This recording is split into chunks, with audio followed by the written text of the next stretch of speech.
Hey everybody, Dallas again with Chaos Fragrances. Today we're back with another weekly fragrance rotation video, and this is video number 18. And like always, we're going to be going over the fragrances I wore from last week up until today. One quick thing before we jump into the rotation: if you haven't subscribed to the channel yet, go ahead and hit that subscribe button down below. Also turn on post notifications and like the video. Try and put out as much content as I can for you guys, so all I ask in return is a simple subscribe. And while you're at it, you can go over and subscribe to my second channel where I talk about financial topics. So if that type of thing interests you, then you can go subscribe to that channel as well.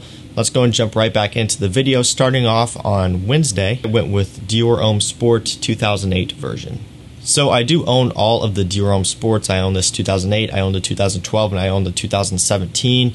And honestly, I really don't reach for any of them all that often. I like the smell of the sport fragrances from this Dior Homme line, but they do kind of bore me. And I often find myself reaching for other fragrances from the line over these. More specifically, Dior Homme Cologne, Dior Homme Eau, and so on.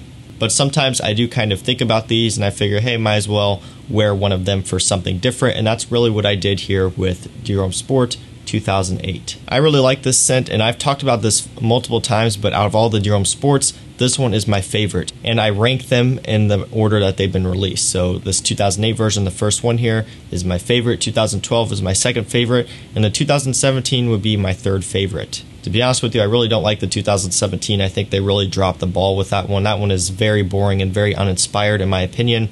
I still do think the 2012 and this 2008 version are far superior.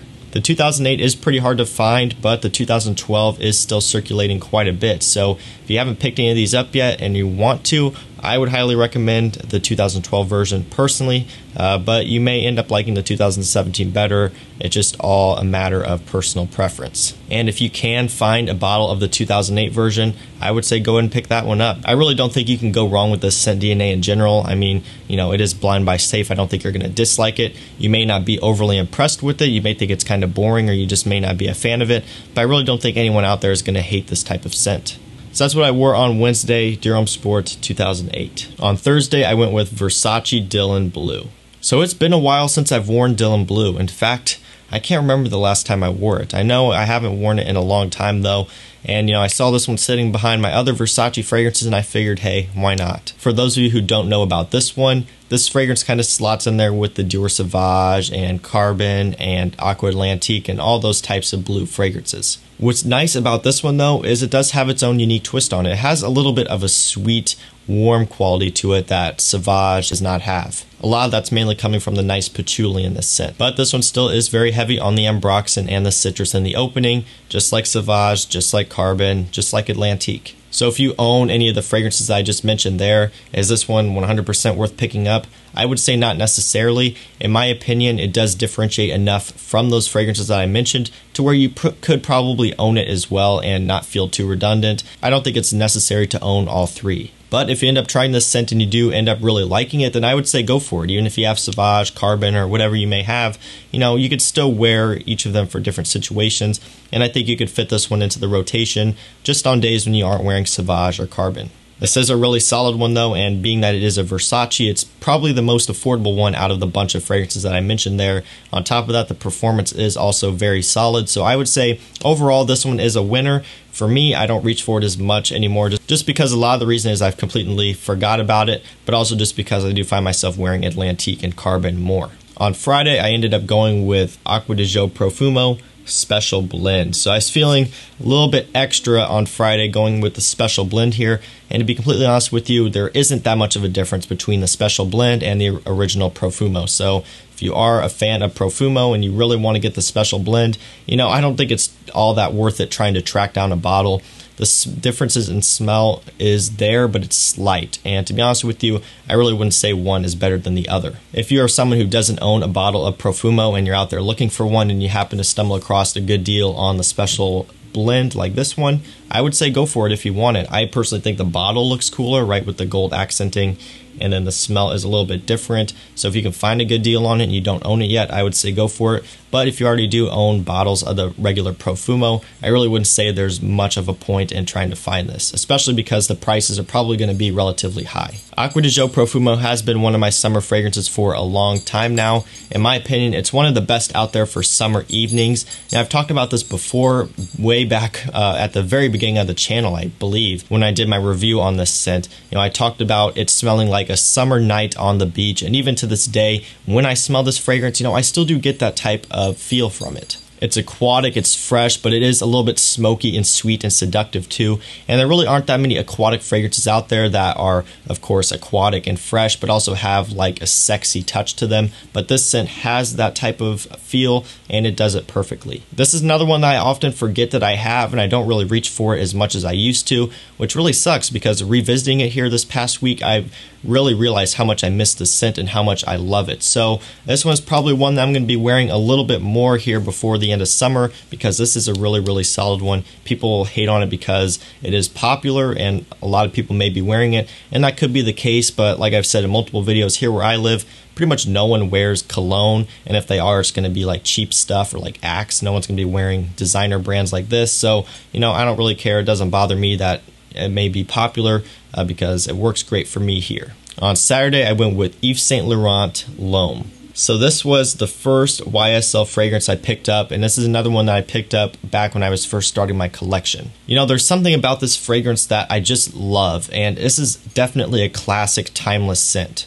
I've said this before in other videos, but this is my apple orchard fragrance. People always kind of laugh when I say that, but it really does remind me of like going to an apple orchard. That's something that I've done for years. It's kind of like a tradition, and it actually just opened up here where I live, so I'm probably going to be going there soon. And when I do, if I remember, I'm probably going to wear this fragrance because for me, it's just suited for that type of event. It's this nice, classic, gentleman smelling fragrance. I do get like an apple smelling note in there, a lot of ginger, and just it's a really nice, fresh, kind of spicy scent. Of course, this one is also very well known, being that it is an Yves Saint Laurent, and this has been out for a long time now. Again, going back to what I said earlier, no one else around here is going to be wearing it. No one else around here has probably smelled this on anyone else before, but if you do live in an area where, you know, there are a lot of people and it is kind of the normal to wear a fragrance or a perfume or cologne, then you may run into that issue. But at the end of the day, it is a fantastic fragrance, and that's a lot of the reason why it is so popular. So you can't hate on it for that. You know, the fragrance is just so great. It's so easy to wear. It's so pleasant that a lot of people picked up on it and loved it. And I am running pretty low on this bottle, which is kind of sad because this was my first one here. So I'm probably going to end up picking up one of the 200 ml bottles if I can get one for a decent price, because I really don't want to be without this scent. On Sunday, I went with Tom Ford Costa Azura Aqua. So this one is a nice citrusy, musky fragrance, and I've been a fan of the Costa Azura DNA for a while now. I love the original, and I'm really a big fan of this Aqua version as well. It's one of those marine fragrances with a lot of depth and a nice unique factor to it. And to me, it's kind of similar to Creed Irolfa, not in the smell because they are completely different, but just in the fact that it is like a marine scent with a lot of depth and something that you don't normally smell before. I think Tom Ford really hit the nail on the head here with this one. Very nice, unique scent. It gets good compliments, and it smells phenomenal in the summertime. On Monday, I went with Versace Oh Fresh. So another Versace here this week. I love this scent. Everyone knows about it by now. This is actually one of the first fragrances I got. This is one that I've talked about quite often here on the channel. Everyone knows I love this scent. And, you know, it's just one that works so well for me in the summertime. It's so light, it's so airy, it's so pleasant, and it smells phenomenal. If you're looking for an affordable, fresh, like aquatic type of fragrance out there with good performance, definitely check this one out. It is a Versace, so it's around the $40, $50 range for 100 ml. Highly recommend you check this one out if you haven't yet. It's just a great one, another classic, and that is Versace Oh Fresh. And finally, we have Abercrombie & Fitch First Instinct. So this one is one of my favorites as well in the more cheap category for summertime. It's this nice melon tropical fragrance, and it's one that is just really hard to beat and smells great in summer.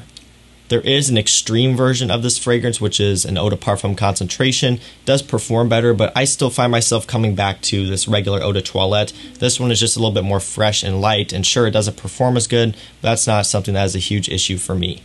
This is probably another one that's always going to be in my collection. You know, Abercrombie & Fitch fragrances get hated on for being generic and just being that type of brand. But to be honest with you, this DNA is really, really solid and smells incredible. So that's what I ended the week on Tuesday today. Abercrombie & Fitch First Instinct. So guys, that was it. That was my weekly fragrance rotation. Let me know down below in the comments what you guys wore. And that's pretty much going to do it, guys. So if you enjoyed this video, don't forget to leave a like. Also, don't forget to subscribe and turn on post notifications so you don't miss when I post. And that's it for me, guys. I'll see you in the next one. Peace out.